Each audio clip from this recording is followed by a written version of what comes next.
Today we're looking at the Transcontinental Railroad.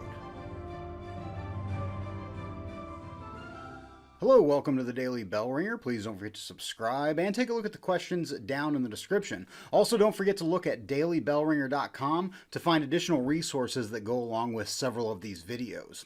The Transcontinental Railroad would connect the eastern part of the United States to the west. The idea of having a railroad track that would stretch all the way to California had been debated and dreamed of for many years. The Baltimore and Ohio Railroad constructed the first steam engine in America in 1830 with the Tom Thumb engine. However, steam engines had been used in Europe for years before that. But once steam engine locomotives were introduced in America, it took off from there, with over 8,000 miles of track being laid east of the Mississippi River by 1850. But throughout the 1830s and 1840s, manifest destiny really began to take hold of the nation, and Americans began looking to the west. And add to it the discovery of gold in California, and thousands of more began to flood into California and to the west coast. The problem was the journey itself was long and dangerous. One could go overland, but the journey would take 4 to 6 months, or you could go by sea from the east coast all the way around South America and Cape Horn up to the western coast of North America. But again, that journey was very expensive and took close to 6 months. By 1845, legislation had been presented to Congress to get federal funding for a railroad to be built stretching to the west coast. However, due to strained relations in Congress as the nation was heading for civil war, funding was never passed. But in 1860, Theodore Judah, who was an engineer, plotted out a path that would take the railroad through the Sierra Nevada mountains. Judah was able to convince a group of investors to put money into the idea, and the Central Pacific Railroad was born. In 1861, Judah took the idea to Congress and met with President Abraham Lincoln and convinced them of the possibility of building the route. The Pacific Railroad Act became law on July 1st of 1862, and it basically provided federal financial assistance to companies investing in building the railroad connecting to the West Coast. The act said that the Central Pacific Railroad Company would start building track heading east from Sacramento, California. In the meantime, the Union Pacific Railroad Company would begin building track starting in Omaha, Nebraska, and head west. The plan was that the two rail lines would meet somewhere in the middle, but the government added an incentive for each railroad company to work faster. For every mile of track laid, the government would grant that company 12,800 acres of land and $48,000 in government bonds.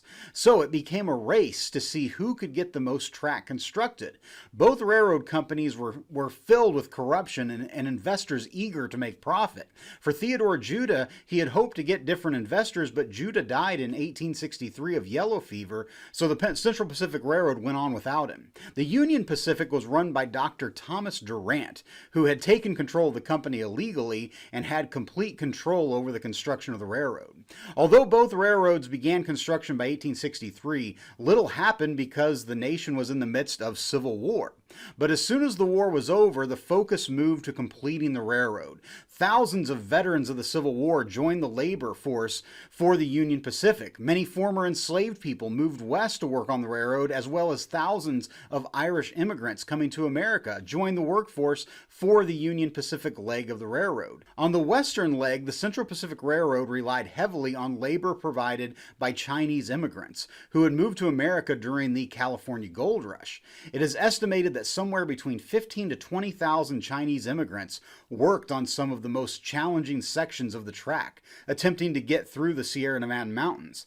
Hundreds of laborers died in accidents and explosions as the railroad blasted its way through mountains and rock.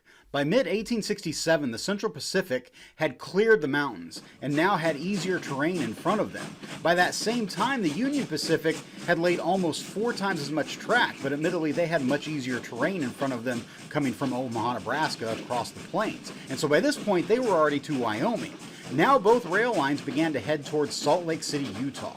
Both railroads had delays in construction as much of the track being built was on Native American land, and fighting with tribes such as the Sioux and Cheyenne broke out. But nonetheless, the construction continued.